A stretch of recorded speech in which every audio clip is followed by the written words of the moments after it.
It is that time again. It is sports, more sports. I am Steve Foster alongside the one and only Ryan Willett, Chris Fernandez, and our man Hardball Harge. Good morning, gentlemen. And I just want to jump into something because we have other alternative broadcast and outlets that we are a part of.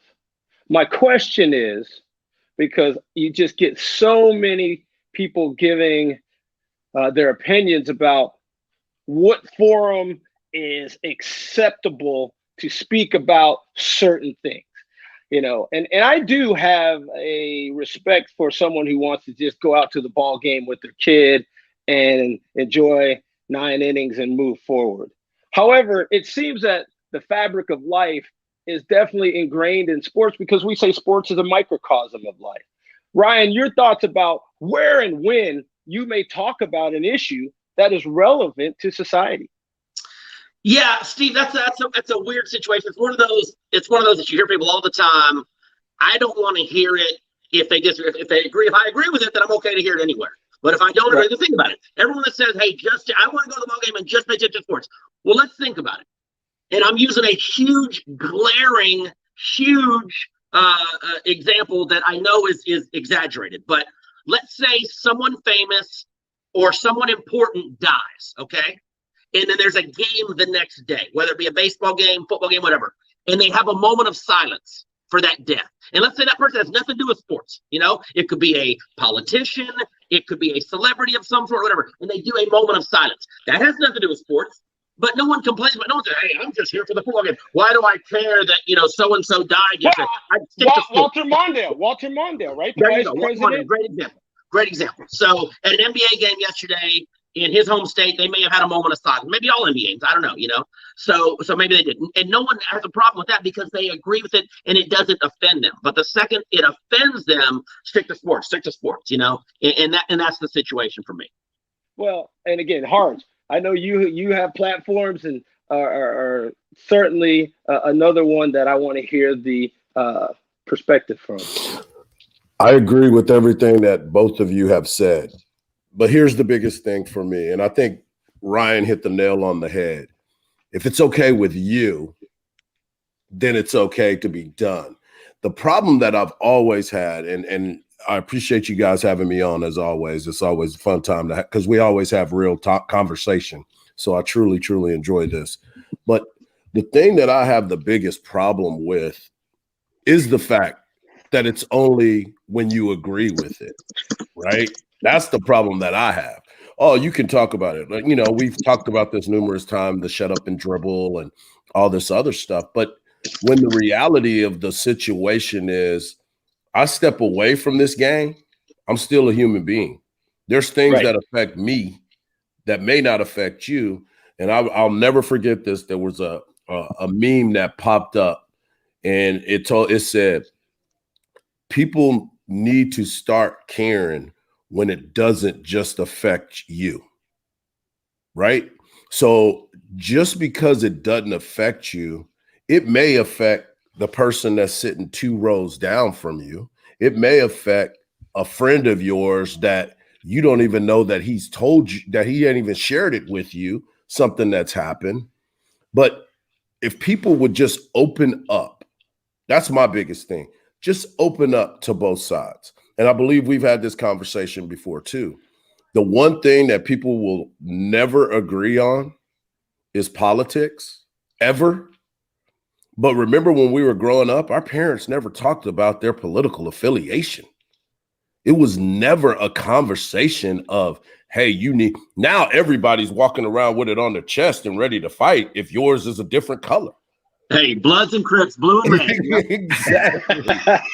Exactly. We in gang fights now. We're in gang fighters now. So I just sit here and to your point, sports and people that say, well, I'm only here for the sports. Well, you also can choose what you listen to and not listen to as well. So that whatever the demonstration may be is not going to be the entire game. So Chris, you're the Hispanic guy. Do you get to choose left or right depending on what? Because I'm only half the color. Yeah. And again, hey, Chris Fernandez and I have grown up since we've been teens, and we've been through a lot. El Paso was kind of a different city. However, nonetheless, Chris, I mean, we had to talk about things that were going to affect us. And in Texas, a lot of things go towards the border. Well, my feeling is, hey, I have a longstanding friend in Chris Fernandez. He's not illegal.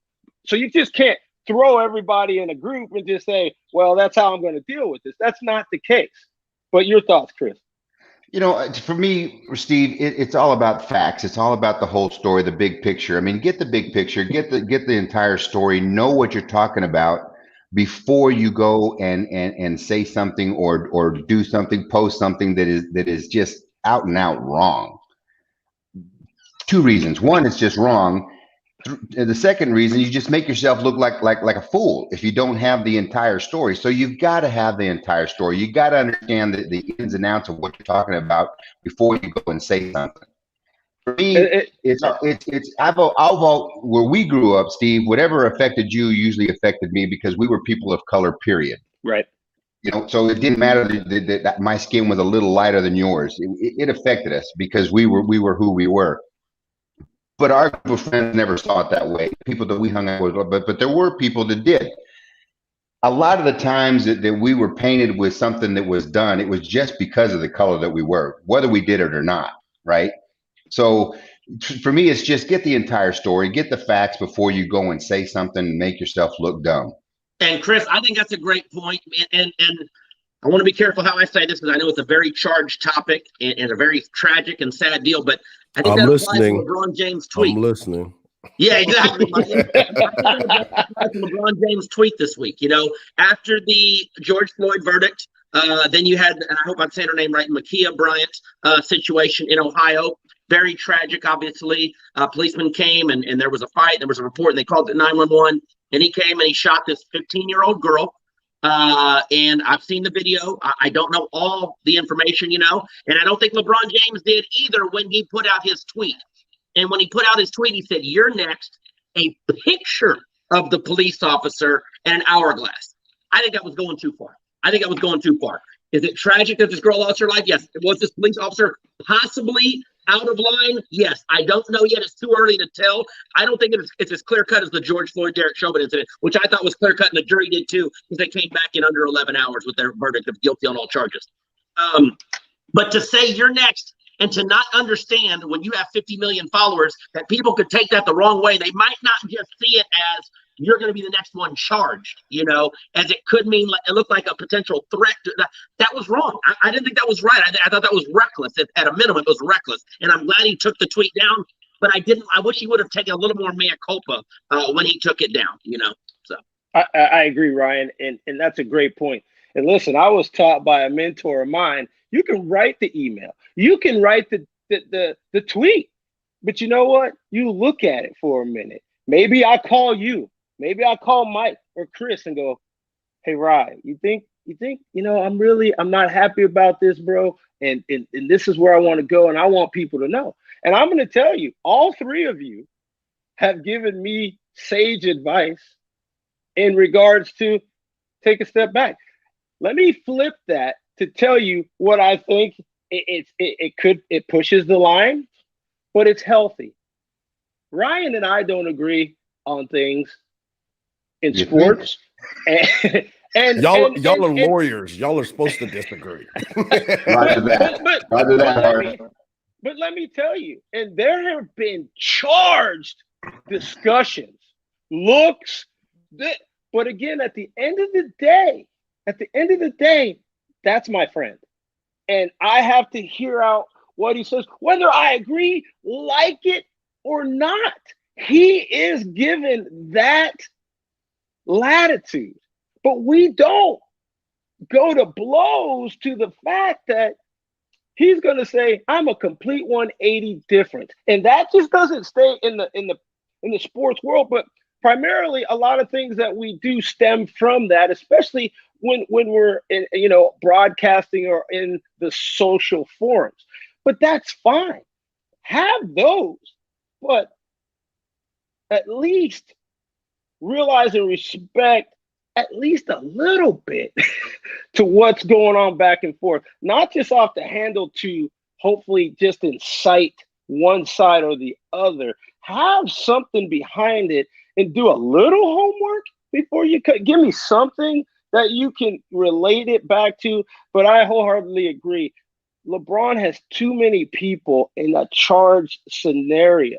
And again, I had to look at it different. And I asked a bunch of questions. Why not a taser? Why not this one? I knew the answers, but you have to walk it out, especially if you may have feelings like LeBron did and getting to the point. And you recognize this officer didn't have a lot of opportunity to assess. And again, what did you mean by that tweet? And are you putting somebody else in danger because of your personal feelings? Because we've seen, in my opinion, and I'll step away from the show and everything else. In my opinion, I think we had somebody in our country that did that. And I clearly thought that was not good for our country.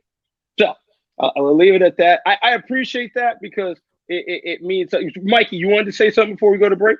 Yeah, I was gonna say, at the end of the day, when people do what you just said, send out a tweet, the followers, and they don't take the time to really research the situation. And I've had long conversations with police officers. You know that my uncle is Greg Hamilton. He used to be the sheriff of Travis County. He's probably one of the most level-headed people. Great man. That you could be around. And my question to him in all of these situations, there's been times where I've called him and I was actually crying on the phone because we grew up in Killeen, Texas, and that's one of the worst places to be right now because of the murders and all that other stuff. But we talk about our lives and growing up and how Greg became a police officer. And the one thing that we always come back to is, if you are a police officer, you need to be the calm one. You are the one that is in control, and you're the one with supposed the to. training. You are the one that is supposed to de-escalate the situations. And if you are not trained properly to do that, just like in any other job that we're in, we can ask for more training at any moment, and we're supposed to receive it. Why is it that the cops aren't getting more training for those situations? Well, and that goes, and I'll wrap because we're up against the break. Don't defund them. Support them to get the training. Yes, Support exactly. them to get implicit bias training and understanding other groups that you may not be a part of in your community. Yep. So, all right, we're going to step aside and come back. We're going to talk some NFL when we get back right here on Laying Down the Law.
We're back. We are laying down the law. I'm your host, Steve Foster, alongside Ryan Willett, Chris Fernandez, Mike Hardball Hodge. We're going to go to the phone line to talk NFL draft with our man from college to pro, Bo Marchionte. Bo, good morning.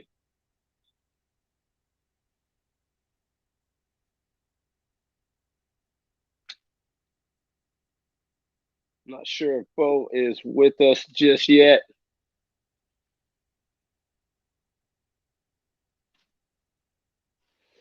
Trying to see if we have Bo. He says he is ready. See if Ricardo can get him going.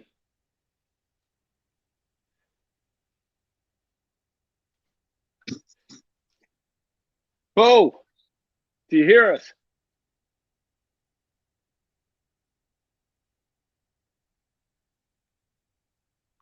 He is on the line, I am told. I'm not hearing anything, just FYI.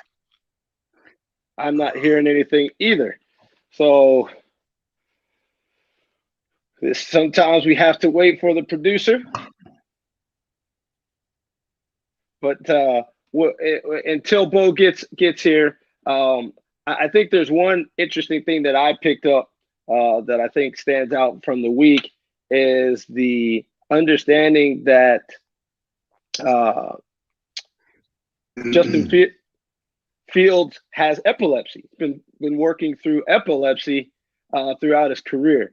Ryan, how much does that change if you're looking at drafting him with your first overall pick in the first round? Yeah, I mean, I'm obviously not a doctor, so I would hope that teams are going to defer to their medical scouts and their medical scouts, their medical team, to determine if that has any effect on Justin Fields' draft status. And I'm really surprised. How are we just now hearing about this? It really surprised me that he's gone through an entire recruiting process in high school, an entire college career. He went to the combine and all that stuff. I can't believe it's just now coming out. It's kind of strange. And with medical stuff, it's always a little tricky because you got HIPAA concerns and things like that. But I'm very surprised that we're just now hearing about this, 4 days from the draft. Yeah. I mean, Mike. Yeah, it's interesting to me. But here's the biggest thing for me. If he's already done this and he's played at this level, what's the difference? He's obviously got it under control. He's done everything that he's needed to. And from my understanding that other family members also has epilepsy and they've overcome it and they've continued to work through it. So he has a sounding board and someone to learn from. So this is the thing about this NFL draft. And this is where, including us, we're pundits, right? We think this team should take this guy. We think this should happen, this, and this. Now, all of a sudden, he's got character issues or, he's not smart. He can't go through his progressions. That is all bull because of the simple fact that they're trying to position. The agents got into a guy's ear and said, hey, I want to get my guy positioned to this position and move to this position. It's like, come on, man. We've watched this kid play for how many years? And he lost 2 games in college. Now, all of a sudden, he's not a good quarterback.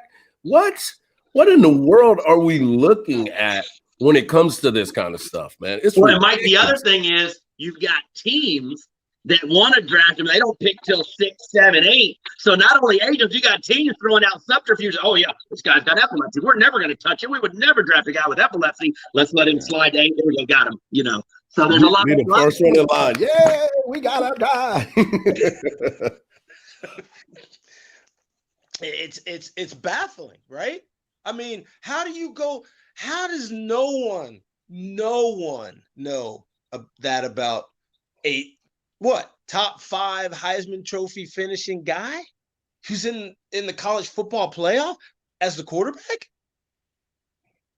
With all the background they do on these guys, because they don't just do interviews with the guy, with the player, or medicals of him. They do interviews of everyone he's ever known his entire life. They go to his hometown. They stake out bars. They stake out elementary school teachers. How did no one find out? Because you can't tell me, depending on how severe his epilepsy is, that he had somebody along the line in high school or someone didn't know.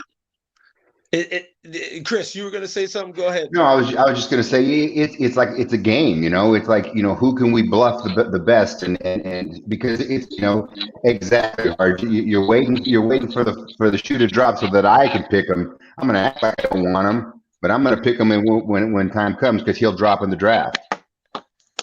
It's just. I mean, as Ryan said, and I remember coming in and having to take all the tests we had to take at Princeton. We had our psychological test that we had to take, and they graded that. And then you had And they to still took you? I was going to say, you passed. And you are good at faking it, my brother. They should have called me. I knew you forever. I guess I was the original Justin Fields, right? I thought him had a hide on it. You know, I could only hold him off until 4 days before the draft. But I did a damn good job, Mike. Damn good job. Damn good job. I don't know. I think, as rightfully stated, you can say all this pre-draft stuff because we don't know who wants what to go where when. Bottom line. And it's money, and it's how you think your team's going to move forward in the next season or two. And if you can grab a Fields and somebody else passed them by because they were concerned, that's a huge pickup for you, even if you're down the line in draft order, especially because so many people now have moved up. Maybe he doesn't want to go to a team that moved up to draft him. And so he says, hey, let's drop this on him. Unless it's the 49ers, because I think the 49ers have been blowing smoke the entire time, talking about this Mac Jones. I thought that was a hoax from the very beginning. But why, though, Harsh? Well, how would they benefit from that? Because of the fact that they were back. And so Right. if they're pumping up Mac Jones, because everybody in the world knows that Justin Fields is number 1, 2, or 3. You pump up Mac Jones, I don't care what he did at Alabama. I don't care what he did. He played 1 year. Justin Fields played 2 seasons, and we saw it at a high level. I know people can say Big Ten, Alabama, blah, blah, blah, whatever. But you looked at it and you say, Mac Jones is better than Justin Fields. What does he do better than Justin Fields? Me personally, nothing. Justin Fields is more of an athlete than anybody in this draft, and he's not getting the love that he deserves, and that's why I'm shocked. And that's why I say right now he plays for San Francisco. Yeah, I think you may be right. What I'm saying is, I guess, unless you're thinking that San Francisco got a better deal or was able to give up less to move up to 3, now that they're at 3, I don't know that there's really a benefit to them having any more smoke, because we're pretty sure what 1 and 2 are going to be. But that's why the narrative's changed on him. Yeah. The narrative has changed on him. If you've been watching all the sports, ESPN, for example, now they're talking about Justin Fields a lot more and how great he is. And now, he really does go through his progressions. Well, San Francisco already traded to get to that spot. Nobody's going 1 or 2. So now he's at 3. That's their guy. Yeah. The quarterback position is always like this, though, y'all. They shift and move and bluff. And again, I think of Ryan Leaf and Akili Smith as those number 2 picks that just went absolutely nowhere. And then if you go down the line, remember, even Emmitt Smith was the 5th running back picked at 19 in his draft. And Aaron Rodgers was down in the 20s. Dan Marino was dang near 31 in his pick. And of course, Tom Brady was 199. Maybe that number 1 overall pick. I mean, I loved Andrew Luck, but then he goes out early. Is that number 1 overall pick? And I guess Elway is a guy that was worth his pick and salt, and that I can think of in the last 30, 40 years as the number 1 overall quarterback selection. He finally got there. Baker Mayfield, His option got picked up by Cleveland. He took him to the playoffs after 26 years. I can't believe it was 26 years and they had never been. Yeah, but even if you look at that draft, if they were to redraft it, Baker Mayfield would not go number one. You know, Probably not. it would probably be Josh Allen, then it would probably be Lamar Jackson, and then maybe Baker Mayfield. You know, That's right. So, That's right. so again, I'm not saying the draft's a complete crapshoot. I would always rather have the number one pick if possible. I would rather have my choice. Just like in this draft, I would rather roll the dice with Trevor Lawrence, but there's no guarantee he's going to be better than all those other quarterbacks. Right. Did you have any issue with his responses? I had no issues with Trevor Lawrence's responses. No, we talked about a little bit of last week. That was fake outrage. That was dumb. Yeah, he's still by far and away the clear number one pick in this draft. Yeah. You know, at the end of the day, guys, it all comes down to how they perform at that next level. I mean, to your point, Steve, you've had some number ones that have gone into the NFL and it's just been a bust. You know, you have guys like Brady and those who were picked way down in the draft, and they end up being the greatest thing in the world. So it all comes down to how you react when you're on the field, because we all know that next level is the highest level, and that's a hard level to play at. You've got to prove yourself there because that's where you're making the money. Yeah, and most number one pick quarterbacks don't do the Super Bowl thing as the lower picked quarterbacks do. Yeah, even in the first round. So, agreed. Well, I think that's a lot because they're going to different teams. The team, when you're a number one pick, you're playing on crap. When you're a later pick, you're like, yeah, man, I'm playing for exactly. I'm in there's a lot of that's that's very true. It is the company you keep. It's the people that are around you. And don't forget, Ryan, I'm gonna ask you about that Texas and Kentucky scenario. I see. No question. But if people don't know, Ryan has a split personality between Kentucky and Texas.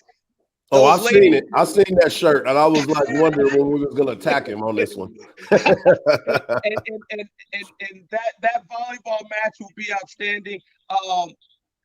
Want to say we're gonna look to see if we can get our guest in our next segment. We're gonna step aside and figure that out. Stay with us. More to come right here on Laying Down the Law.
We are back.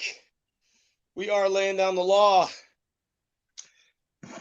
And let's get into some of that Kentucky and Texas scenario. And Mike, I also want to ask you about your thoughts of the spring game yesterday as well. But Ryan, you're going to go with the Bluegrass on this one. Yeah, I mean, well, they won. They won the national championship. So I got to give it to them. I was in a win-win situation. As you know, I grew up in Kentucky, but I went to the University of Texas. I live in Austin now, obviously, so I have love for both programs, you know. Spent my childhood in Lexington, so I bleed blue in one arm, I bleed burnt orange in the other. So it was wild. I never thought I'd see them playing for a national championship, much less in women's volleyball. But I thought it was a great match. I wish Texas had played their best. I feel like Kentucky played their best. And I'm no volleyball expert, so I'm giving you a very layperson opinion. I've watched maybe 10 matches, you know. But you might be a setter. You may be a back. Hey, possibly, yeah. But the way Kentucky played last night, they deserved to win. I thought they deserved to be national champions. That was a national championship performance. So it was fun to watch. Good. Yeah, my household was losing their mind because, you know, you get behind it and you're seventh appearance and you're thinking that this is about to be another championship run. And then all of a sudden, you know, they, like you said, they just kind of hit that wall. They won the first set. Yeah. And then you're like, okay, here we go. And then you're like, oh, okay, I'm going to go put on my changed. It was weird, yeah. I'm going to go change my shirt. What shirt did you have on last night? What shirt did you have on last night, Ryan? Neither. I was neutral. Okay. All right. I thought maybe you had a hat on and a shirt. You know, Switzerland. He went straight Switzerland. That's the first thing I took the hat off. Yeah. He went straight Switzerland. Neutral. He went straight Switzerland. I'm neutral. But, you know, I will say this because I was very fortunate to coach in the national championship game. It's hard to win a national championship in anything. It's because the tides can flip and turn. I mean, let's take a Super Bowl. And Ryan, what you can bet halves in the Super Bowl. You can bet everything in the Super Bowl. When the Falcons, you can bet anything right now. Coin toss, yeah. You had to believe that the Falcons had Tom Brady's number. Oh, of course, they're up 28-3 in the third. Of course, yeah. Right. Yeah. And again, I mean, that was the best chance probably for that team to win a Super Bowl. They got beat when they were Dirty Birds back in the day, and they lost in the Super Bowl. But this, you had to believe. You know, the only guys that understood them more, and this pains me as well, is the early 90s Oilers that lost the AFC Championship game to the Buffalo Bills. No, right? It wasn't AFC Championship, I don't think, was it? Yeah. Because if had Houston won, they would have played Dallas in the Super Bowl. Yes. It would have been an all-Texas Super Bowl. Okay, we might want to look that one up. I feel like it was the game before the championship, but I could be wrong. I don't know. Yeah. But understanding the point, when you have that much of a lead, right? Yeah. You have to believe. But again, things flip and change, and you just, I don't know what happens, because if you win a set, and you can see it in tennis. I think, what was it? Nadal lost. He was up 2 sets.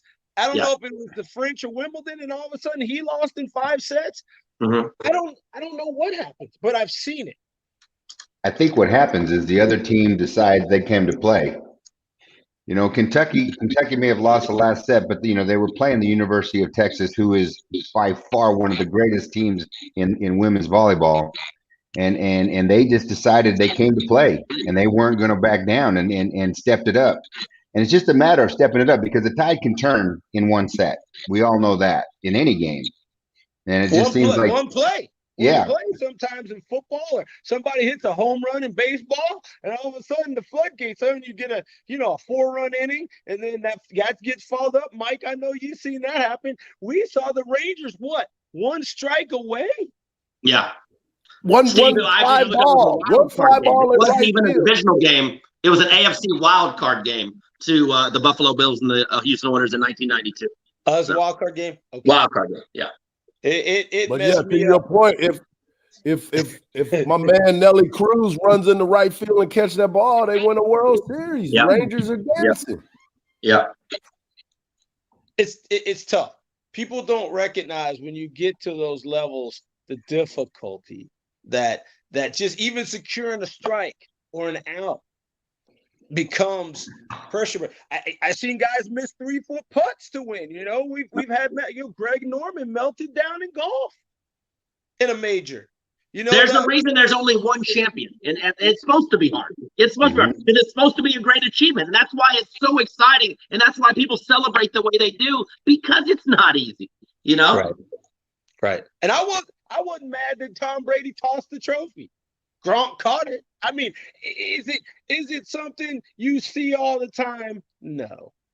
Do I say throw your World Series or Lombardi Trophy or Lord Stanley Cup, which they actually dented Lord Stanley's Cup?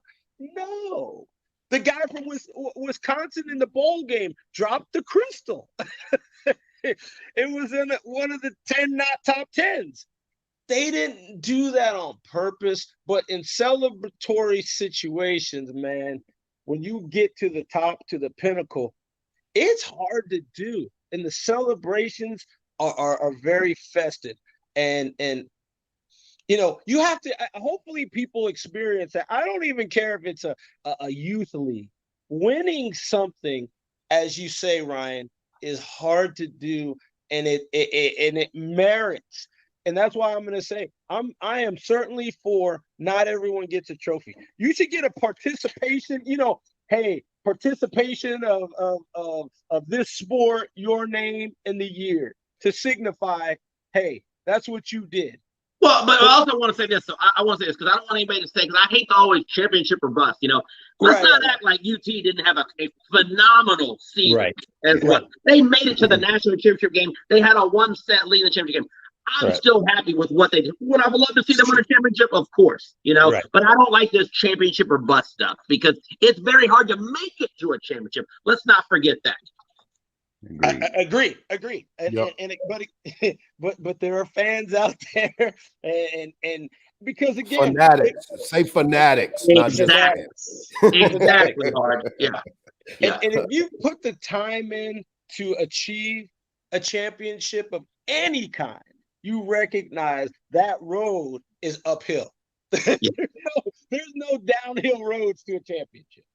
Yeah. So, I agree. All right. Well, look, we're going to try to figure out the audio scenario because I know Chico does have a guest. So we're going to step aside. We're going to bring on Rod Chico Tanner, the governor of the South Texas District of the AAU.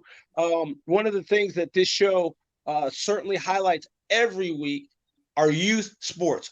And the reason why is because anyone that's played high school or better, they just didn't come out of the hospital, spend a few months, and all of a sudden jump in UIL or whatever that's going on and then get a college scholarship. It takes development, and this is part of it. And we want to ensure that each and every week as people go on and do great things. So we'll be back with that segment. Stay with us. More to come right here on Laying Down the Law.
We are back.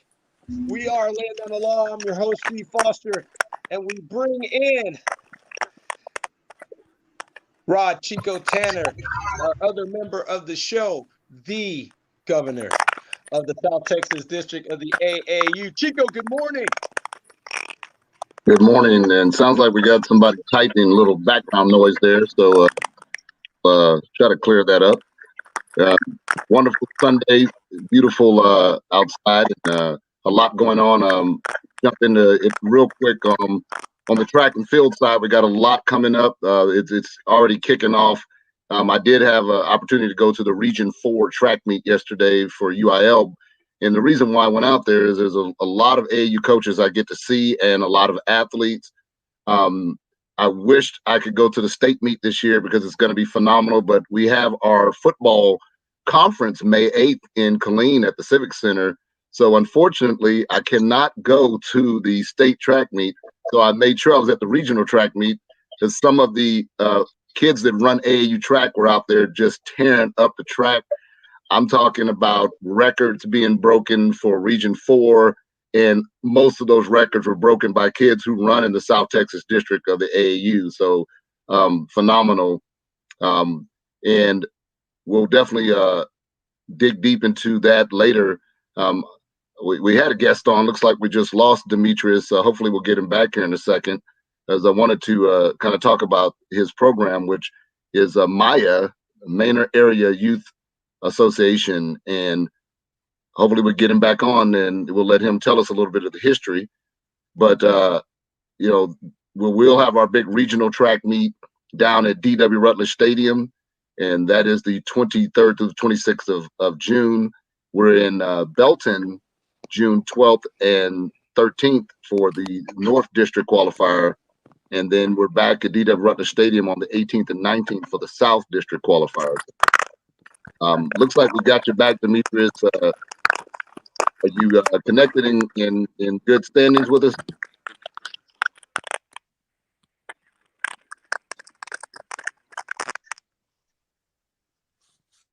I think he might be having some connection issues there, Chico. Yeah, it looks like it. So Demetrius, can you hear us, or are you still connecting? Yeah, it looks like he's still connecting, but we'll if he comes on, then we'll let him know more about it. But I'll give a little bit of background on I can still hear you. I don't know if you can hear me. Are we good? We got you. Just it's a bad connection though. Not sure why. And Wi-Fi is why. Yeah. Yeah. That would be it. Not sure. In Manor, Texas, may have a little bit of connection issue with that internet there. So Chico, my man. Hey, Chico, bro, before he gets connected, I do have a question for you. So you're talking about you're going to be in Killeen for the AAU football meeting. What does that consist of? So and we need to mute Demetrius there for a second. Can you hear me? So yeah, we can hear you now, but you got a bad connection. Hey Demetrius, I'm gonna ask you to mute, man. There we go. All right. So we'll come back to Demetrius if we can, and if not, yeah, Demetrius, probably better if we have you call in. Just try to call in. If we can't get you on this segment, we'll get you next show. But hardball, to answer your question, the conference, what we do at the conference is we actually go over all of our bylaws and rules of the season. We talk about competitions that are coming up, our tier competition as well. We have our keynote speaker, and this year's theme is impacting what we really are calling impacting the community, the youth in the community. Our guest speaker this year, keynote speaker, is the legendary Neville Shedd. If those of you who are familiar with, and I know Steve is near and dear to his heart, Texas Western, the first Texas team to ever win the NCAA Division I championship, and the first team to start an all African American 5 on NCAA championship, and And Neville Shedd lives in San Antonio, been a long time friend, and I've known him since, man, I was a kid when I met him. I was at the Eastside Boys and Girls Club when I met him, and just have had the fortunate opportunity to stay in touch with him. He's always been involved with the community and youth, and he's our keynote speaker. He also works with the San Antonio Spurs and doing some stuff too with the youth. So I'm excited to have him as our keynote speaker. So the conference is basically from 10 a.m. to 3. It's a pretty long conference. We actually shortened it this year. It was longer, but we were able to figure out a way to get it done. We're at the Civic Center.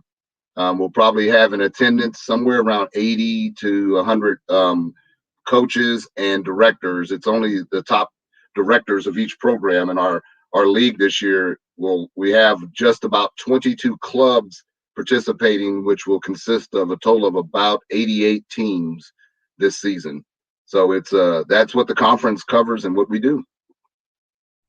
I dig it, man. I dig it. Appreciate that. I tell you, Mike, Chico's done a yeoman's job in bringing on several organizations from your hometown area. I mean, I've helped Chico in the opportunity to get these kids signed up. I mean, Chico, there's multiple associations from the Killeen, Copperas Cove, that area. Oh, by all means, definitely. So Demetrius, we got you back on. Hopefully we got a decent enough connection to get a few minutes in with you. Yes. Hello, everyone. Sorry about that. Sounds way better.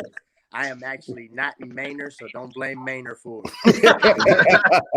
I'm actually visiting in Killeen, so. K-Town, baby, holla. K-Town. Now, I know we got a bad connection. I know that. Well, hey, so real quick, Demetrius, we probably only have a few minutes. Tell us a little bit about Maya and kind of why you are joining AAU this year. Tell us your history and why. All right. Well, first, hello. My name is Demetrius Moles. I am the flag football and football commissioner for the Maya Mustangs here in Maynard. We were established 23 years ago. And now I have been a part of the organization for the last 7 years running the football program. And honestly, we're just excited, man. We had a few of our kids join the last unrestricted tournament here in New Braunfels, where we were like, you know what? Why not our teams? Awesome. So, yeah, I know you went through a selection process because you looked at several leagues. Why did you choose the AAU league? Well, first and foremost, the accountability of AAU. I couldn't express more how structured AAU is. And then also here in Manor, in the Manor ISD, we have a saying called "Run as one," and AAU gives us the opportunity to have our teams travel as away teams together as one organization, as one team. And that, of course, builds that community that we're trying to install and instill in these kids these days. Like we fight and we battle so much, and they forget that it's about the love of the game and development. So as long as they can get those, then, and of course, travel as a team, travel as one unit, grow it together. That's the ultimate goal, man. And make sure that they have fun and smile.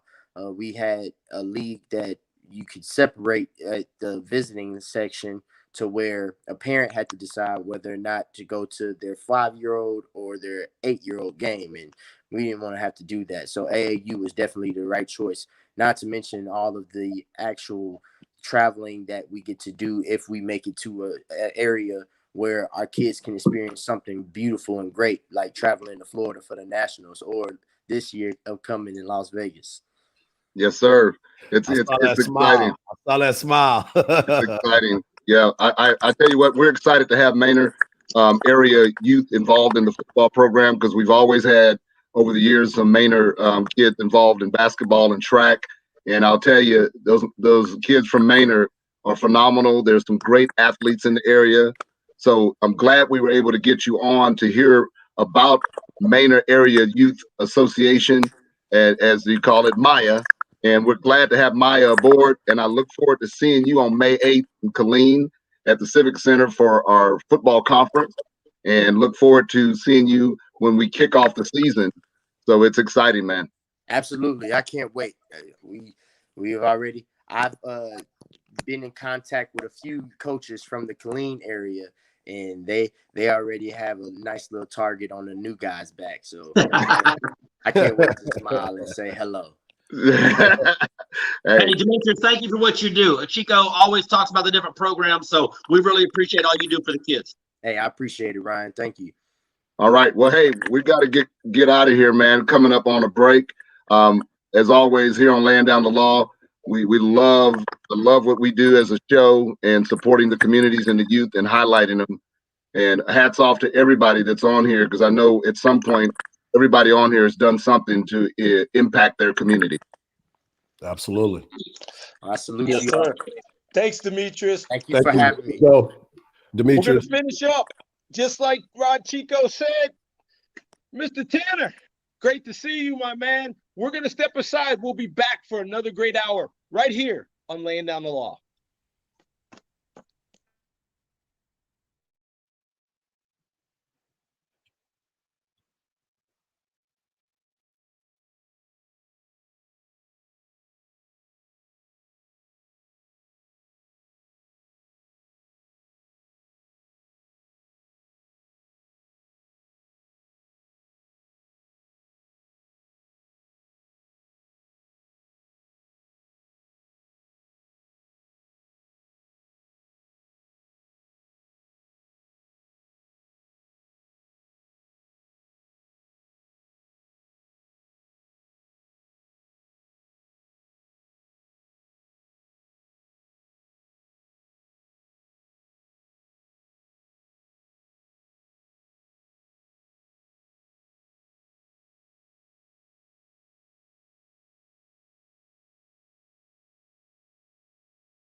We are back. We are Laying Down the Law. Steve Foster alongside Ryan Willett, Chris Fernandez, and our man, Hardball Hard, representing Killeen, Texas. that's right, baby. We have got that one down. And, it's great, y'all, that we can come from across Texas. Chris and I from far west Texas, you and Ryan from Central Texas. We have put together a lot of variation. And I want to go back to something that we spoke about initially. When and where, as Ryan has heard in his constitutional law class, like me, time, place, manner, what was something they tried to teach us about as one of the sections. When do you have or when is it best to discuss things when you have a platform? Because I know a lot of people say, just wait until the press conference. Well, some people may not want to have a press conference about issues that they don't agree with or issues that may not be of substance to them. I always find it very interesting how a group and a crowd can cheer the same player on inside the stadium, but if they're driving away or I'm going to see my friend in the neighborhood later on, there could be an altercation with some of those same people that thousands of people had admired for what they did 2 hours ago. Well, Steve, I don't know if you watched first of all, I think it goes back to what Hart said. Fan is short for fanatics. That's Right. what fan means. That's what it stands for. But if you watch the UFC fight last night, Usman was fighting Masvidal. The crowd was all for Masvidal. They're cheering Masvidal. Usman goes out there booing him. They're booing him. At the same time they're booing him, they're, hey, give me a high five, give me a high five. They still want to, have an interaction with him because he's a star. So again, they're fanatics. They're fans. So you can't, I just don't take them seriously. I take it for what it is. And I understand that people are going to be fans. They're going to say dumb stuff. They're going to drink the Kool-Aid. And so I think you just got to step back and realize that's who they are. But I'm glad you said that though, Ryan. Hold on, Steve, because I was saying the same thing last night when we were watching it, and then it was the same thing in the female fight before that. The young lady was from Asia, from China, and the fans were booing. And I'm like, she's the champion. It's not like wrestling where you got to play the heel. This isn't WWE. Yeah. This is real life stuff. And then people, it goes back to when we opened the show. You talk about the politics part of it, right? To me, that was all political stuff. That was all political because of the fact that there was an Asian Chinese woman that was fighting an American woman, and they were all about that. And then what you said about Masvidal and Usman, I was just like, this is the most blatant thing that you could possibly have in the demonstration of, I don't know if I like this team per se, the Cowboys versus the Steelers. So you're part of the Cowboy fan or you're part of the Steelers fan. This is straight up black and white, and you just letting it be known. I see you, Steelers. I see you. But it was right in front of us. But why is that okay if you're the masses, like you said, fanatics? However, when someone makes a true statement to really make a positive change amongst our own citizens, we have to find a time, 11:52 p.m. on a Thursday, and you might be able to express yourself then. And but at any other time, don't mess with my sports center and things of that nature. And Ryan, again, to your point, when it doesn't affect you, or when you agree with it, Mike Hart, it's okay. It's all coolio to throw that out. But that's not real life. And some people are being adversely affected, including people that look like myself. And do I not get and here's the real anomaly for me. Look, I've worked in politics on the federal level and the state level. I've written laws that people don't know that they abide by right now, nationally and in Texas. I consider myself a professional. I've worked with elected officials, been paid by elected officials. I play sports as well. I don't get to say anything. I'm the professional. Right. I like the fact, and that's why I appreciate what you and Ryan do and letting me and Chris come on and kick it with y'all every once in a while. And but I understand because you guys are part of the law. You are the lawyers. You're the one that I need to call to defend me or protect me in certain situations. So, it goes back to what you said about the defunding. I think the defunding is the worst thing that people can say. And it goes back to what Ryan said about LeBron. His intent was not to make it a threat. His intent was to tell those that are doing illegal crap, you're next to be prosecuted. So therefore, it's all about the presentation to me. So when you present things well, and just like what Ryan said earlier too, he said that's why the jury was so under 11 hours, they came back with a verdict because it was cut and dry. And we saw it nationally. We saw it with our own eyes. And that's why it says, until it doesn't happen to you, but you see it, then you believe it. How many times you've had conversations, and Ryan, I'm sure you can attest to this, where you've had Black friends let you know something about their lives, and you are like, that didn't happen to you. I'm not saying you, but people say, there's no way that didn't happen to you. And I'm like, how you gonna tell me what happened to me? You know what I'm saying? I'm trying to share something with you. Just like you talked about, you and Steve talked about, y'all butted heads on so many different conversations, but you respect each other's opinion enough because y'all are both lawyers, so y'all gonna try to be right on everything. But he usually realizes I'm right after the fact. You knew that was coming, Hard. You knew that was coming.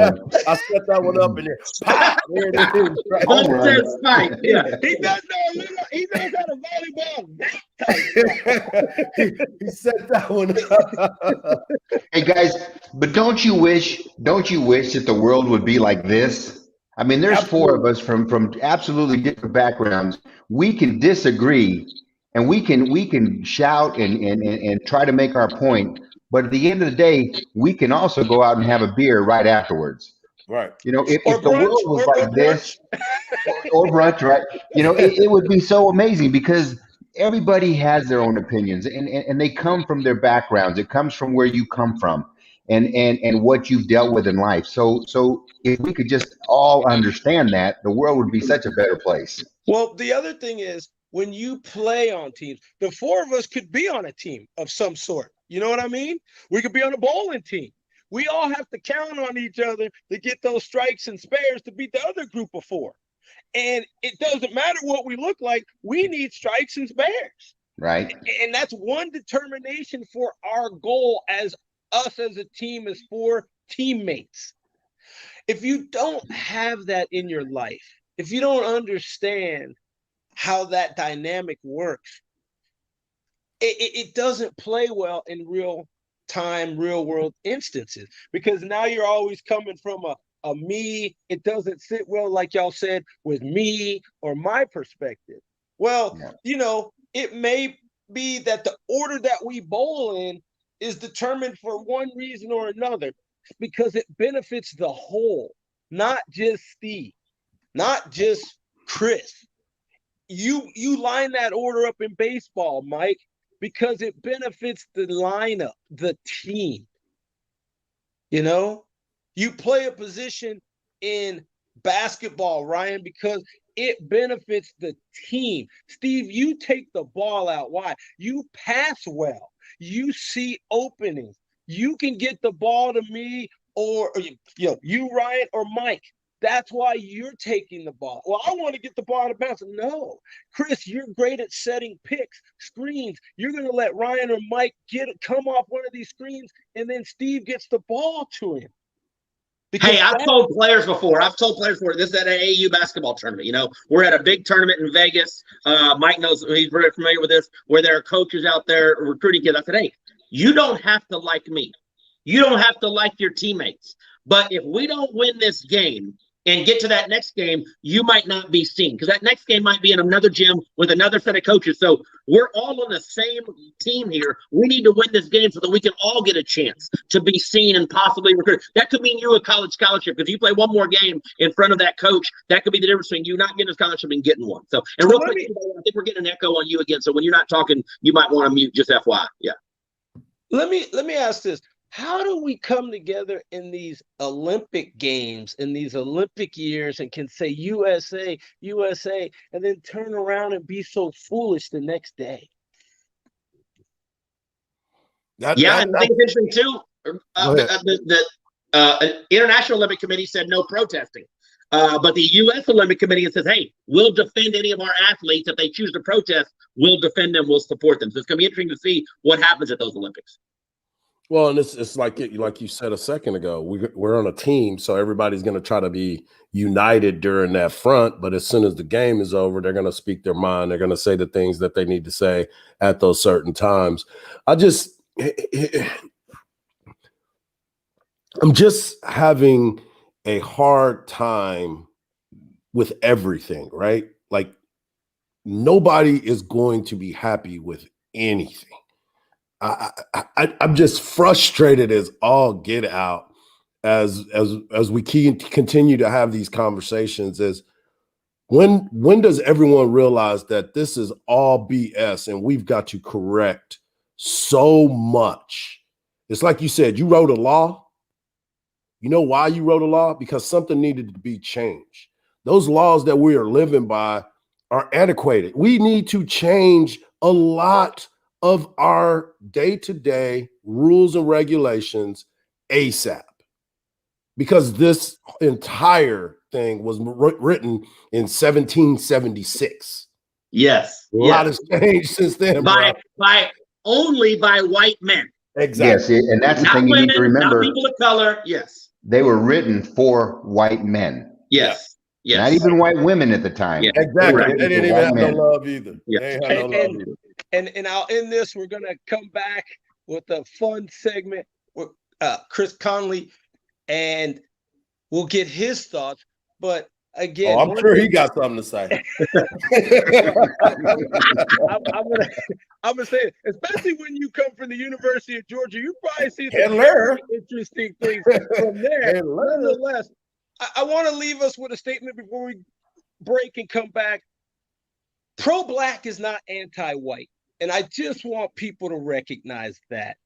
Okay, so Say it again. Say it louder for the people in the back, dog.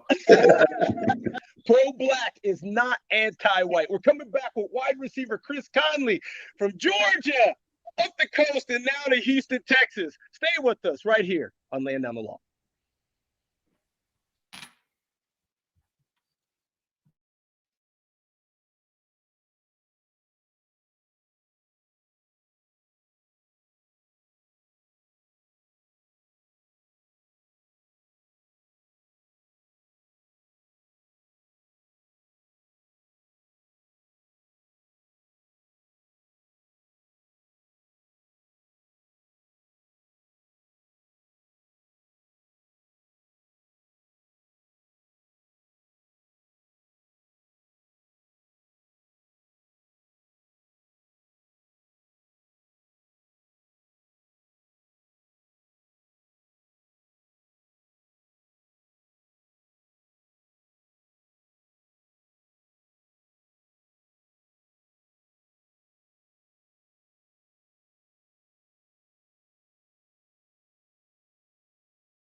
We are back on Laying Down the Law right here on ESPN San Antonio, and we have a very special guest this segment. As you all know, it's NFL Draft Week, and who better to talk about the NFL Draft than someone who went through it recently?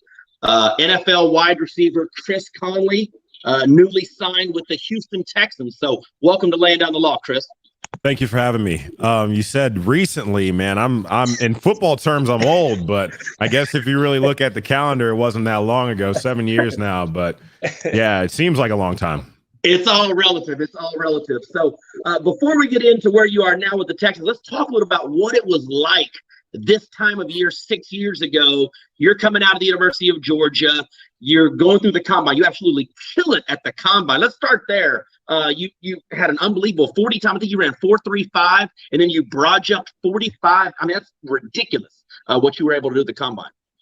Yeah, it was quite an experience. The combine is unique for everyone who's gone through it. You go in there, you get poked, prodded, paraded around in your underwear for 3 days. You take Scantron tests that have questions that don't make any sense. They ask you to go run, jump, catch a football at 5 a.m. without eating. You're dehydrated. People are cramping, and they want to see if you can perform. And so it's really tough on guys to go through. And for some, it's a rite of passage. For some people, they make a lot of money on that day, like myself. But a lot of people ask, hey, if you could go back, would you do it again? Never. No. It's really 4 days of torture. And they want to see if you stick it through and if you'll be able to maintain that kind of fire on a football team. Well, let's fast forward to the draft now, draft day or draft weekend, I should say, because you ended up going in the third round. Did you have an idea of where you were going to go, and how surprised were you when you actually got picked by the Chiefs in the third round? No, I had no idea where I was going to go. I had a place where I hoped that I would go. Every athlete has the confidence in themselves to say, hey, I can play this game at this level. And I can tell you that there were a lot of guys who went before me that I shook my head and said, hey, I can outplay that guy. I can outrun that guy. I can outcatch that guy. And many of those guys aren't playing today. But I mean, it was nerve wracking. I had the whole family in the house and everyone was excited, but getting that call was one of the biggest reliefs of my life. Chris, Steve Foster, we talk about looking at making some picks from schools per position. The University of Georgia has been a very excellent school for wide receivers. How do you relate back to some of the guys from Julio, to Ridley and different folks like that? I know they're not all Georgia, but there's such good talent. AJ Green that comes from Georgia. Your wide receiver, man. I mean, Texas was DBU. Georgia, I mean, you got a lot of great athletes that are playing off the edge. Yeah, you got a lot of talent that not only goes to the University of Georgia that comes out as a receiver, but also it's just from the state and goes to other schools. And it might be something that has to do with high school football in the state of Georgia. It's fast. It's very fast here. You got a lot of offenses that are playing through the air these days. And you have a lot of multi-sport athletes. A lot of those guys that you name were not only great in football, they were great in basketball. They could jump, they could rebound, they could dunk. But I think that consistency is something that people strive towards these days. They want to be the next big guy to come out of the state, to come out of the university. Because I remember that's something that I thought about. It was all AJ Green when I was coming out, and I wanted to make a name for myself and not be the guy who people would say, oh, well, he's not AJ Green, so I feel like that's a factor as well. Hines Ward, not bad either, huh? Yeah, no, Hines was all around, man. I remember when I was in college, Hines was trying to coach at Georgia. Hines came in, there we go, the Steelers. Hines came in, was trying to take people's jobs, man. He was ready to get in there and coach. But a hell of a player and multi-position athlete. You could do it all. And that's what I feel like every receiver coming out of Georgia feels like they can do everything. So let me ask you this, Chris. We're talking to Chris Conley, wide receiver, now with the Houston Texans. But you brought it up early. You talked about the draft process and what all goes into that. And obviously there's always these red flags that are always given to certain people. And we opened our show talking about the way that they were trying to position themselves and getting ready to draft a person. During your draft, was there anything that you heard about a particular player that you were like, wait, what? I was with that dude yesterday. That didn't seem nothing like that. Or, the setup and the okie doke. You know what I'm saying? Too many things. There are so many excuses that are used in the NFL for why someone wouldn't be a good football player. Anything from, oh, well, he doesn't read defenses. If he's playing in these leagues in Division I football these days, and you think that he cannot read defenses and he has had any success, you do not understand the game of football as it's modernly played. I'm sorry. There's a lot of talking heads, a lot of writers who are making these outlandish takes, and they make no sense. Coming from someone who has played this game, I'm playing at the highest level right now. Makes no sense. I've heard that from I had my agent actually gave me my one sheet from when I was going through the combine, and teams thought that I wasn't tough enough. My one sheet said has not been in any trouble in college. Don't know if he wants it. Don't know if he wants to play the game.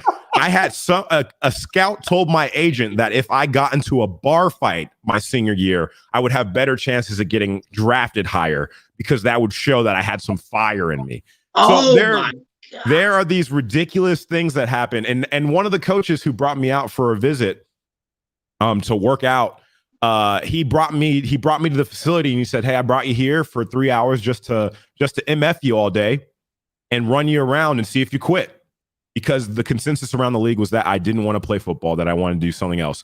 But they literally look for anything to discount you in this game. And guys have to go out there and they have to continually prove it. There are quarterbacks who are going through that right now.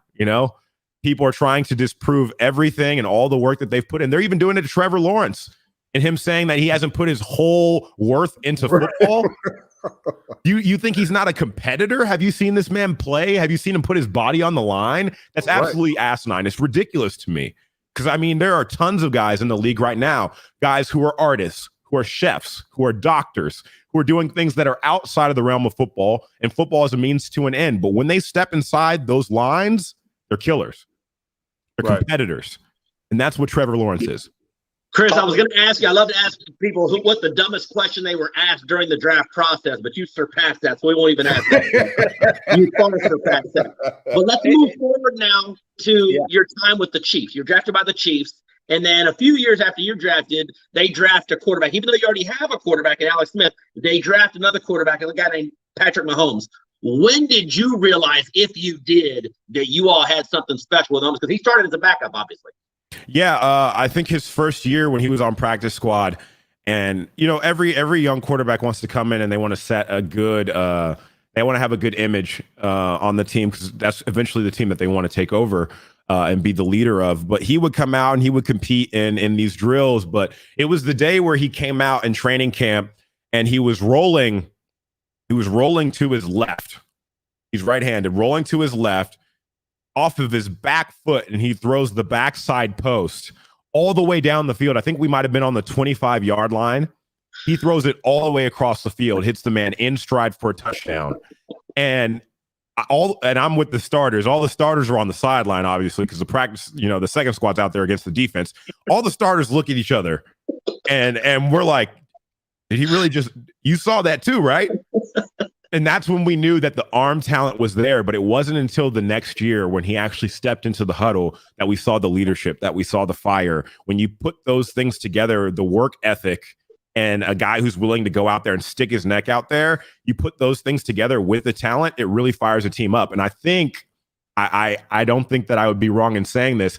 I think that his approach to how he prepares, how he, like you saw in the Super Bowl, puts his body on the line for the team. A lot of that was influenced by Alex Smith. I played 3 seasons with Alex Smith, and Alex Smith was the first person to stick his neck out there for the team, running full speed at someone 300 pounds because we needed an inch. And that was a lot of the influence that Alex imparted on Patrick. Patrick began to prepare the same way. And when he came to the time to play, he would play the same way. And that fires people up. We're talking with Chris Conley, NFL wide receiver, University of Georgia, drafted by the Chiefs, and now currently with the Houston Texans. Yeah, how did you decide on Houston? There were a couple of other job offerings and openings, and it's a weird year right now. The NFL is still reeling from the effects of COVID, and that's having an interesting effect on the cap. And a lot of teams are just looking at people like, "Hey, we don't got it. We don't got it. But if you come here and if you play well, we got it next year." So, you get that talk from a bunch of teams, and you have to look at the situation. You have to look at the situation that the teams are in. And to be honest, a lot of teams are in these really tough situations right now. But the one thing about Houston is the coach who actually drafted me in Kansas City is now the head coach. Culley was my receivers coach when I was in Kansas City. And if anyone knows Coach Culley, they know that he's 100% a genuine person. He's going to shoot you straight. He's going to tell you how it is, and that's what you get. And I came and I visited Houston before I visited a couple of other places, and I told them straight up, "Hey, I know I can play. I know I can contribute. I know I can start. All I want is a fair opportunity to compete for a job." And they said, "Hey, no politics. No this and that. If you win the job, you win the job." Now, that's what I wanted and I expected in Jacksonville. It's not what I got. And so when going to Houston telling me that, "Hey, you have an opportunity to compete for it, and if you win it, you win it," that's all I needed. And a guy you can trust. Exactly. A guy you can trust, and the guy who's not going to tell you one thing and tell somebody something else. I don't want to get into all that. So, Chris, I want to stay right there with Coach Culley because obviously a lot of people that are Houston Texans fans were not excited about the hiring. They wanted a bigger splash hiring, and they're saying they just hired this guy because they needed to fill this void. But you, and along with a lot of other players, have spoke very, very highly of Coach Culley, and he's finally getting his opportunity as a head coach. He's been in the league like 40 years or something like that, and been well respected by the players. So what can you tell Houston Texans fans, even though you're becoming an outsider, you're coming in from the outside, but you know the man personally, what can you tell Houston Texan fans about Coach Culley? I would tell you that Coach Culley is not your typical NFL head coach. Coach speak, the politics and everything, that's it's a little bit foreign to Culley. Culley is definitely a player's coach. He's been in the player's seat. He's been the guy who's been passed up on the promotion time and time again after he had the pedigree, after he had developed the players. And so he's been in everyone's shoes in that building. He's been in everyone's shoes, and he makes sure that that he knows where you're at. He knows exactly where you're at. He knows exactly the situation that this team is in. He knows that it's not the most favorable. The team's not being looked at in a favorable way. He knows that we got to ignore the noise on the outside if we're going to have any semblance of success. And he knows there's going to be a lot of work that has to be put in it. But he also is trying to build a team of guys who are veterans, who have played in this league, who have the talent, but also have the knowledge to know, hey, this is a tough situation, but if we ignore the stuff on the outside, we can win. It's hard to do that with a younger team. But having a team where you have guys who can really buy in and who have done it before and who have won before, it gives you a leg up. So I would tell people, be patient. Be patient. I know it's hard to tell people to be patient in this league. In the NFL, I heard you guys talking before about fanatics. Yeah, that's what fans are. Fans are fanatics. And so when a fan is upset, you can't convince a fan to not be upset. I always say you can never win with a fan ever on anything. They're always right. You just let them be right. But at the end of the day, when that fan goes home and they're upset and they go and use their Twitter fingers, I'm at home and we're working out, we're running, we're practicing, we're watching film, and we're going to get better. We're going to get better, and we're going to put the best stuff that we can on tape. And hey, Chris, before we let you go, first of all, we really enjoyed having you. Thank you so much for all the insight. But speaking of Twitter, how can people follow you, and including let everybody know you actually have a Twitch channel as well? So talk a little about that. Yeah, its microphones sound crisp, don't it? It sounds like, man, you professional than a mug over here. I have a Twitter. Twitter is Flight Conley, and I just my thoughts are on there, and then I also have a Twitch stream. A lot of my thoughts on there, a ton of my thoughts. So if you want to come and poke my brain, definitely head over to my Twitch channel. It's also Flight Conley. We play a lot of games. We play some first-person shooters, Apex Legends, League of Legends, things like that. But then we also have like 45 minutes at the beginning of every stream where we just chop it up and we talk about things that are going on in the world and people's lives, because that's what's important. And really need people to be able to connect with athletes on a level that's human, because at some point people think that we're objects and they own us, and that's just not the case. So we really combat that over at my stream. Chris, cannot thank you enough. Chris Conley, brand new Houston Texans wide receiver. Looking forward to see what you do in Houston this season. Good luck with everything, and thanks again for joining us. Appreciate it. Thanks for having me. Appreciate All right, it. we'll be right back right here on Laying Down the Law.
We are back on Laying Down the Law right here on ESPN San Antonio, 94.5 FM, 1250 AM. Fellas, Steve had to leave. He had a previous engagement, so unfortunately he had to leave a little early today. But I want to just touch back a little bit on our previous guest, Chris Conley. First of all, we have a lot of guests on this show, obviously. That's what a radio show is.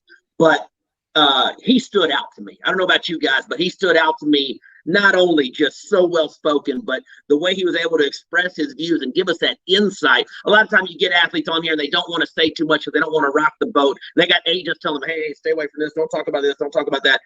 But the way he told us about the Alex Smith, Patrick Mahomes connection and the impact that Alex Smith may have had on Patrick Mahomes and his toughness. And then also, I forgot that I didn't realize that Coach Coley was with the Chiefs, and that was his wide receivers coach. And that was one of the reasons he decided to sign with the Houston Texans. I thought that was very insightful.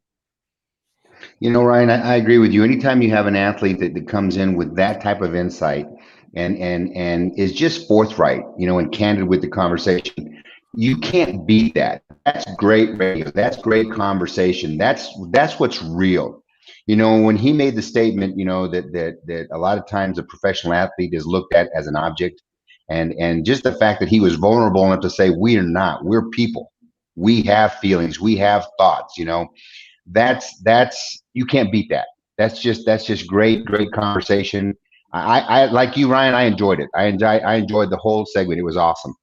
Yeah, I was quite impressed with the way he handled himself. And, you know, we've heard the stories about the questions that were asked to like Des Bryant about his mom and, you know, different players. And you know, he said this one coach said that I'm just here to MF you for 3 hours to see if I can get you to quit.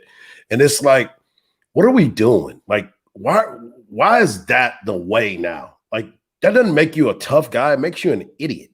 You know what I'm saying? It's like, why do we have to feel like this bravado? Hey, you need to get in a bar fight. It might improve your draft status. That shocked me. That really baffled me as well. It blew my mind. That kind of stuff just, yeah. And you know, we see it in every walk of life, every industry. It's not just the NFL draft. I see attorneys that try to act tough or say stupid stuff or whatever in front of a jury to try to sway things one way or another. But I hate that we just can't be more real, you know? Right. And that's really disappointing to hear that about the NFL draft. Yeah, it's a bad concept and it's a bad look because, you know, you don't have to be a choir boy to be a good NFL player, and you don't have to be a thug to be a terrible one. You can just be a player that loves the game. And, you know, the funny thing about it is they always talk about, well, he don't love the game as much or he doesn't have the passion. What is the criteria? I got to run around and yell all day? Does that make me that guy? And this 24/7 obsession with they need to be working on their craft at all times, you know? I remember all the way back to Warren Moon. People said Warren Moon spends too much time doing charity work. He needs to focus on football more, you know? Or people used to say, why isn't Shaq practicing his free throws more? Let me tell you, if I ever get to be the top 1,000th attorney in the world, much less the top 5 or 10, I'm not going to be in the library on Saturday and Sunday trying to get even better. No, I'm going to do my ESPN radio show. I'm going to coach basketball. I don't practice law 24/7. Why? Right. Just because they're in that industry, do they have to spend 24/7 and be obsessed with it because fans are obsessed with it? Yeah, I really like the fact when he made the comment, you know, when they talk about a guy not having the goods, that he can't read defenses or things like that. He's absolutely right. When you look at these guys, they've been playing since they were 5 years old. They're playing at the top of the highest level of the game, and you're going to tell me as a sports guy or a scout that this guy can't do what he's been doing for his whole life? Just great conversation, very candid, very insightful. Yeah, I wish more people were like that when it comes to those types of situations where, you know, we talked about Justin Fields and how the narrative is he can't read defenses. And now they're talking about the epilepsy. And then they're talking about this. But now all of a sudden everybody starts shifting and it's like, oh, he is really good. Yeah, he's been good all his life. He beat Trevor Lawrence at the Elite 11. Yeah, he was one of the top players to come out of the state of Georgia in the consensus country. 1 or 2 every right. Yeah, and then all of a sudden they play against each other in the national championship game, or they beat each other in these games. But it's like, oh, he's not that good. What? What in the world? Like, why do they have to be that way? I mean, like I said, we're in this. We're in the media. We have to come out and talk about certain things. But why does it have to be a lie? And let's remember, too, it's not an exact science. It is a crapshoot in some ways. For sure. You know, let's remember, Mitchell Trubisky was drafted number 2 overall. The Bears traded up to get Mitchell Trubisky.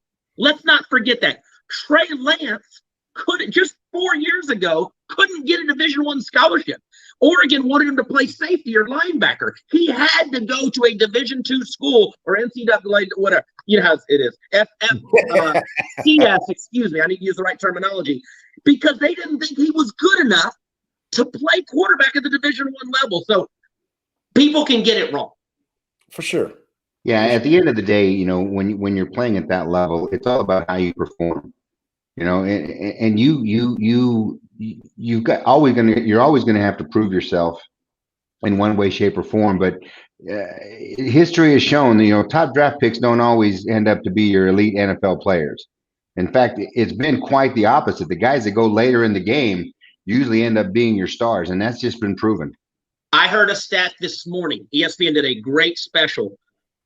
Last year in 2020, 66%, 2/3 of the active players in the NFL were drafted in the 3rd round or later, including undrafted players. 2/3 of the league. So just because you don't get drafted in the 1st or 2nd round, it doesn't mean you're not going to make it. And just because you do get drafted in the 1st or 2nd round doesn't guarantee success. And that's what if I was an agent, that's what I'd be telling players right now. Yeah. My 12-year-old son heard that segment where we were talking about the players going later in the draft, and he's like, "Of course, because they wanted more. They wanted more." And I'm not saying the guys early. I'm not saying the guys early don't want it because you like you said, Chris, they've worked their butts off to get to that level and be a high draft pick because he said it's life-changing money when you're drafted pretty high and you can do a lot of different things, but he was saying, you know, the guys that go a little bit later feel like they should have been that guy. So they should have been able to do that because they've all played for a long time and worked their butts to get to this level. Yeah. And that's another thing too. Whenever I hear fanatics talk about that guy sucks, and I'm like, really? Like how do you really feel that this guy sucks? And you're going home and like he said, you're gonna go jump on your Twitter and you're going to start talking trash about me. But you know what? I'm watching film. I'm working out. I'm eating right. I'm reviewing. And then I'm going back out there to do the same thing the next day. So it's just funny to me that we are very critical of athletes. I mean, I was a former athlete. I know what it's like to be talked about and all this other stuff. But at the end of the day, you have to continue to move forward because they're still going to be mad. They got to go to their job tomorrow, and they're going to complain about a water cooler about how bad you played yesterday that they paid their ticket to go see. Next week, they're going to come watch you again, and if you do great, they're going to cheer the hell out of you. Oh, man. You see the way he made that comeback? Boy, he really bounced back this week. Yeah, exactly. He listened to my tweet, and then and it was all because of them. It was absolutely right, Harsh. Critical level. Yeah. All right, we have one segment left, so we'll be right back to close out the show on this NFL draft preview stream right here on the Laying Down the Law.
We are back on Laying Down the Law. Welcome back. It is the last segment of the show. We have had a great show today, talking about all the NFL draft preview and everything that's coming up with the NFL draft. Obviously, it starts Thursday night. It kicks off Thursday night in Cleveland this year. Fellas, tell me, what are you looking forward to? What do you think is the most interesting thing that you're looking forward to in this year's draft? Well, Ryan, you know me. I'm looking to see what the Steelers are going to do. We need a lot of help. I say we because I'm a fanatic. Yes, you are, Chris. Yes, they need a lot of help in the running back situation. I'm really concerned about the quarterback situation there. With Ben getting older, and this is probably going to be his last season to a great career.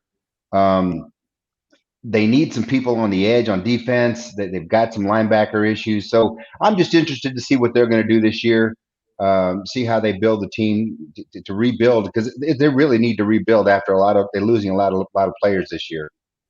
Well, as a huge Cowboy fan, I'm trying to figure out what's next for the Cowboys. Obviously, Ryan, the Cowboys, like the Steelers, they need a lot of different areas in which they need some help, but the main area is defensively. But everybody keeps talking about Pitts from Florida and how Jerry's enamored with him. They need to lock Jerry in a room and not let him out during this draft, because every time he gets so excited about the offensive player. Now, CeeDee Lamb fell to the Cowboys, and that was great. Okay, I'll accept that.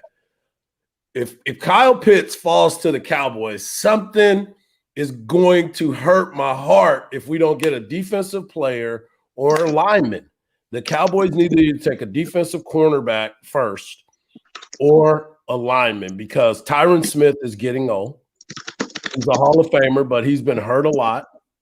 The entire offensive line was banged up. You need someone that's going to protect Dak. But most importantly, if the Cowboys score 50 and they give up 51, they lose. Exactly. So Get somebody to stop the other team from scoring. Your offense is going to be great. I will accept anybody on defense or an offensive lineman. Those are the only two positions. I don't want any more offensive skill positions taken in the first 2 or even 3 rounds of this draft. I don't care. I know best player available, I know, but for Dallas, that always seems to be like a wide receiver or a running back or something you just don't need. Like you said, it doesn't matter if you score 50 if you give up 51. Right, so they really need to focus on the defensive side of the ball. That's where the help is needed. Go ahead, Arch. Goose Gosselin, who is a draft guru for Dallas Morning News. I had him on the podcast, my podcast the other day, and he told me, he said the Cowboys need to do like the Carolina Panthers did last year.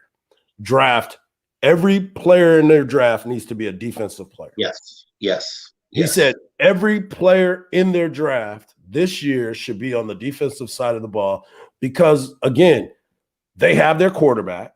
They just signed him to a contract. They have their running back. They have 3 wide receivers that are top notch.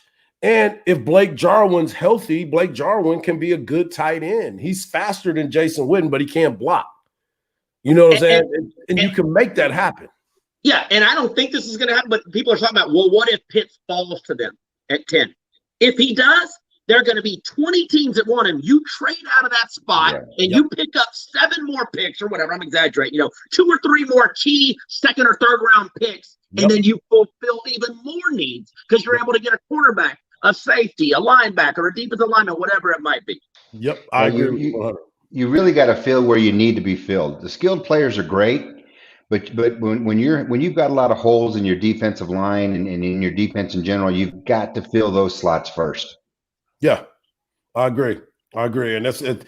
As a Cowboy fan, and we've seen it for many, many years, they need to do something different than what they've been doing. They've drafted well. I mean, there's no doubt about the position players that they have drafted have turned out to be very good players on the offensive side of the ball.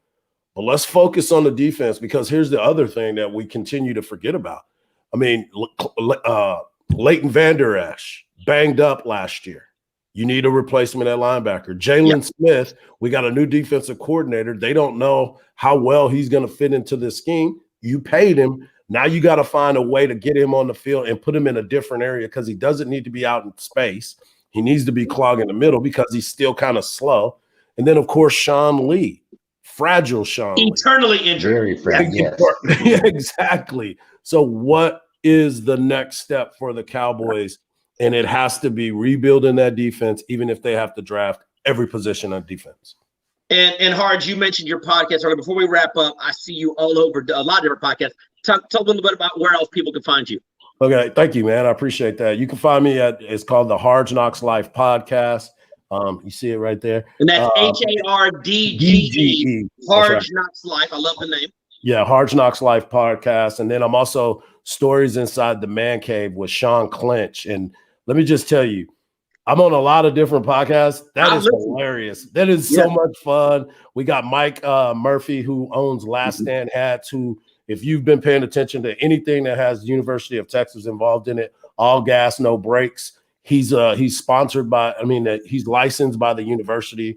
So I was going to ask about, because he was a lawyer. I was thinking about that. How did he get, I got to think all gas, no brakes has been trademarked somehow. So I was wondering how he got that. And this is a pretty cool thing. Steve, Coach Sark, bought 200 hats for his entire team. How cool is that? Yeah. So if you saw the spring game yesterday, you saw some of the players with the hat on. Yeah. That is why they had the hats on, because Coach Sark bought them. He's licensed. You can't get a better endorsement than that. Right. All gas, no brakes, baby. Exactly. Although there was more brakes than gas in the spring game yesterday. We'll talk about that another time. For sure. We'll get to that. Yeah. Well, thanks everyone for another great show. I thought we had some phenomenal guests. Obviously, big thanks to Chris Conley and big thanks to Chico and his guests with the Manor Youth Association. I know we have to do with Omar Shaw. We'll talk to him again, but obviously NFL draft starts Thursday night. Should be a lot of fun. We'll see what your Steelers do, Chris. We'll see what the Cowboys do, Harge. Hopefully we get the help that we need, both teams, and avoid some of the draft flubs that both teams have had in the past. But thank you so much. I know we missed Steve these last couple segments, but I thought today's show was great, and I'm really looking forward to seeing what happens at the NFL draft this week. Looking forward to it. Yep. Good seeing you all. Thanks, guys. Appreciate it. We are out laying down the law. We'll catch you next Sunday. Thank you so much for always supporting us the way you do, and keep listening to ESPN San Antonio right here with Laying Down the Law. Peace.